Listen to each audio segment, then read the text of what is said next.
직장생활 하시는 분들이 가끔 어려움을 토로하는 이야기들이 있습니다.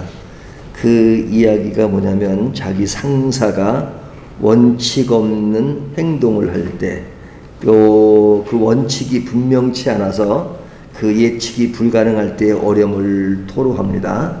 기분에 따라 결정하는 거죠. 그러니까 어떤 원칙에 의해서가 아니라 기분이 좋으면 안 될 일도 되고 또 기분이 나쁘면 될 일도 안 되는 그런 행동을 하고 그런 결정을 하고 그런 모습으로 리더십을 발휘하면 굉장히 같이 일하는 사람이 힘들 수밖에 없죠.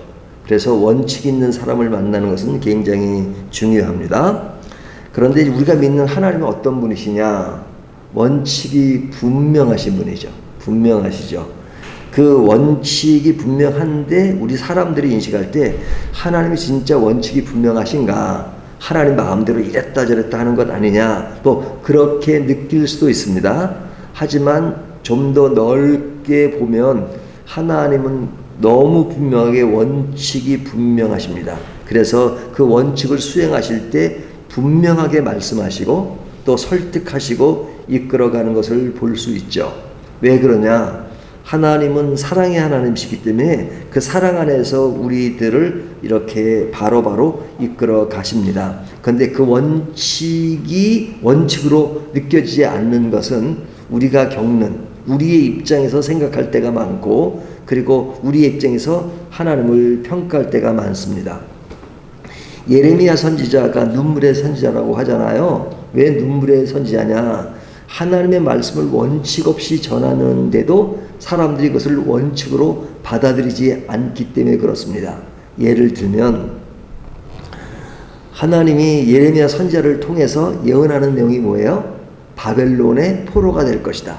그리고 바벨론에게 항복하라. 이렇게 지금 예레미야 선지자를 통해서 계속 바벨론에게 항복을 하라고 말씀하시잖아요. 그러니까 그 말 자체가 별로 듣기 좋은 건 아닙니다. 그런데 우리가 그제 본문에 보면 예레미야 선지자에게 사촌의 땅을 사라 그러잖아요. 사촌의 땅을 사라 그러잖아요. 자, 바벨론의 포로가 되면 그 나라를 떠나는 겁니다. 이스라엘을 떠나는 거예요. 끌려가니까. 그렇죠? 포로로 가면 끌려가잖아요. 그러면 이 땅은 무슨 의미가 있습니까? 땅을 떠나는데. 그러니까 예레미야 선지자는 예언을 통해서 하나님이 너에게 말씀하시는데 이 땅을 떠나서 너희가 바벨론의 포로로 끌려가게 될 것이다. 그렇게 말해 놓고 예레미야 선지자에게는 뭐냐면 그 땅을 사라는 거예요. 이스라엘 땅을 사라. 그러면 이것이 아마 오늘날 무슨 정치인들에게나 그런 사람들에게 나타나는 행동이라고 보시면 어떻게 되겠어요? 예? 말은 뭐 항복하라 그리고 자기는 그냥 있는 땅을 막 사두면 이거 완전히 뭐 말과 행동이 다른 그런 모습이잖아요. 근데 하나님은 이스라엘 백성들에게 바벨론의 포로가 된다고 말씀하시면서 선지자에게는 그 땅을 사라? 사람들이 볼 때는 전혀 이해가 안 되는 이야기죠. 하지만 오늘 뒤에 본문에 보면 그렇게 하시는 이유가 너무너무 분명하죠. 그 분명한 것은 지금 너희가 끌려가지만 그러나 반드시 회복이 될 것이다. 그 회복될 것이라고 하는 하나의 인증과 같은 이야기가 너 땅을 다 그냥 없애는 것이 아니라 사도 언젠가 이 땅이 유효할 때가 있을 거야 하는 그런 말씀이잖아요. 그러니까 오늘 말씀은 이겁니다. 어제 말씀은 하나님의 슬픈 응답이었잖아요. 슬픈 응답, 슬픈 기도에 대해서 슬픈 응답이라고 이야기를 했는데 오늘 말씀은 하나님의 기쁜 응답입니다. 기쁜 응답. 그래서 오늘 본문을 보면 그 어떤 기쁨에 대한 이야기를 현실과 앞으로 되어질 일과 이렇게 비교해서 말씀하십니다.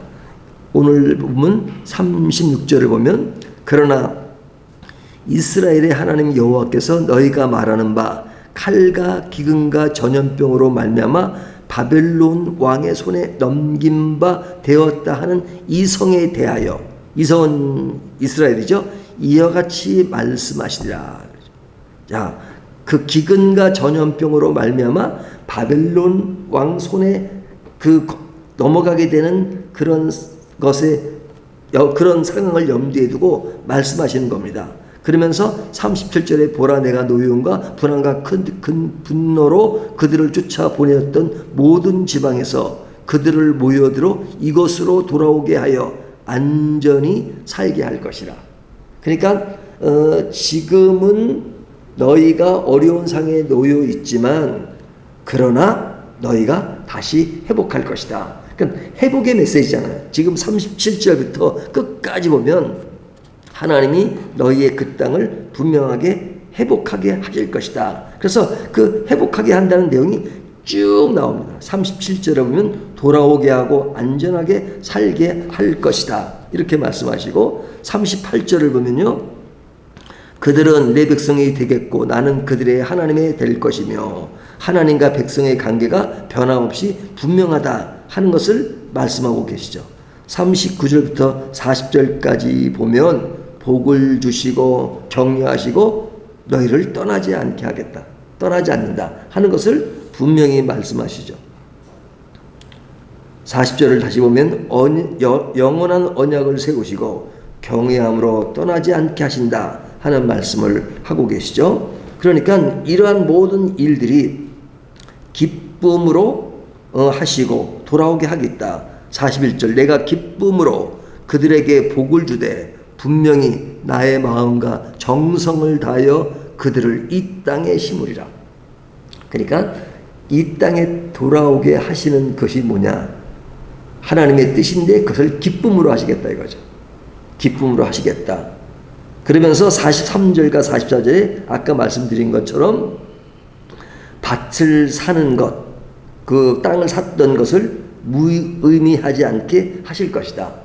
예레미야 선지자에게 땅을 산 거 그거 다 헛것인 것처럼 보이지만 그러나 그 땅이 회복되기 때문에 그 사두었던 땅이 분명히 가치가 있는 것이다. 왜? 그 땅에서 회복되는 그날이 오기 때문에 그렇다는 것이죠. 그러니까 하나님의 약속은 너무너무 분명한 것이죠.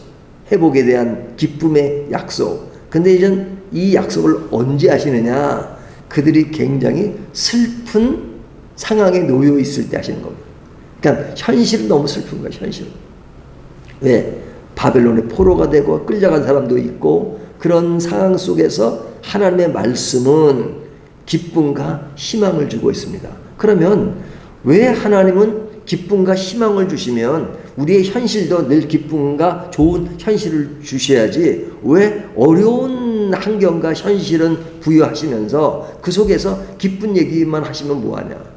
내가 피부적으로 경험하고 싶은 것은 그런 지금 현실적으로 슬픈 것이 아닌데 현실은 슬프고 말은 늘 좋게 하시면서 회복한다 그러고 사랑하신다 그러고 하지만 지금 되어지는 상황을 보면 너무너무 어렵지 않습니까?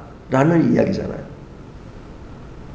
그러나 하나님은 내가 너희들을 그렇게밖에 할 수 없는 것은 너희를 사랑하기 때문이다. 그것이 어제 본문이잖아요. 내가 슬픈 상황이 도래되게 된 것은 너희들을 그렇게 바로바로 만들어서 내 사랑이 나타나게 하기 위해서는 너희가 잘못하고 불순종할 때 그냥 내버려두는 것이 옳은 것이 아니라 그런 과정을 통해서 진짜 내가 너에게 보내는 그 사랑이 무엇인지를 알게 한 것이다. 그것이 너희가 정상적으로 잘하는 것이다. 그렇기 때문에 그런 과정을 겪으면서 바로 되기 위해서 내가 매를 들고 하는 것이 너희들에겐 굉장히 아프고 힘들 수 있지만 그렇게 하는 근본적인 나의 마음은 너희를 사랑하는 것이다. 그렇기 때문에 내가 지금은 매를 때리지만 너희에게 반드시 회복이 있을 거야. 왜? 때리는 것은 너희를 망하게 하고 너희를 어렵게 하고 너희를 망치기 위해서 하는 것이 아니라 너희를 잘되게 하는 것이니까 매를 때리지만 그러나 매 때린 결과를 나는 기대하고 있어. 그것은 너희가 반드시 회복될 것이야.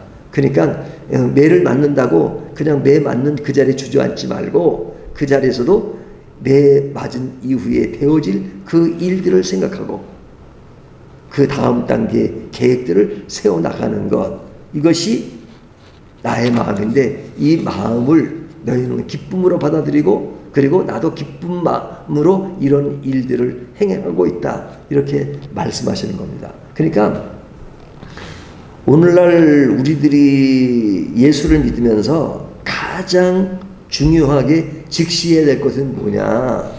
하나님의 말씀이라는 거죠. 말씀. 그러니까 말씀은 아주 그냥 하나님의 약속이 너무 분명하기 때문에 아주 그냥 그 약속이 어디 가지 않는 것이라는 것을 아주 명백하게 딱 그냥 이렇게 박아놓은 게 뭡니까? 성경 말씀이잖아요. 말씀이 너무너무 분명한 거죠. 그러니까 이 말씀을 분명하게 하라는 것은 하나님의 약속이 분명하다는 거잖아요. 하지만 그 약속이 분명한데 우리가 삶 속에서 경험하는 현실은 너무너무 어려운 때가 많고 잘 말씀과는 이탈되고 하나님의 원칙이 벗어나는 것 같지만, 그러나 그 원칙은 어디서 찾아야 되느냐? 현실에서 찾기보다는 말씀에서 찾으라는 거죠. 현실에서 말씀을 적용해서 찾으면 되지만 잘 안 되니까 그럴 때일수록 자꾸만 우리 시선이 내 어떤 삶과 밀접한 현실로 자꾸 가는데, 그럴 때일수록 더욱더 말씀으로 옮겨가라는 거죠. 말씀으로. 그러니까 우리가 늘 말씀을 강조하잖아요. 왜? 말씀 속에 정답이 있기 때문에. 하지만 현실을 보면 정답이 아닌 것 같아요. 현실만 보면. 그래서 그런 현실이 정답이 아닌 건 아니지만 그 속에 하나님의 사랑이 묻어 있고, 하지만 내가 생각하는 그런 모습 때문에 그것이 정답대로 보이지 않는 그런 모습이 있으니까 그럴 때일수록 너무너무 정답이 있는 그 말씀으로 시선을 좀 바꿔. 그 시선을 바꾼 다음에 그 말씀의 기조 위에서 현실을 다시 바라봐. 그러면 그곳에서 하나님의 마음이 느껴질 거야. 하나님의 마음을 느끼려면 현실보다는 말씀에 더 집중하고, 그 집중해서 현실을 보면 그 속에 하나님의 사랑이 묻어 있다는 것을 느낄 수 있을 거야.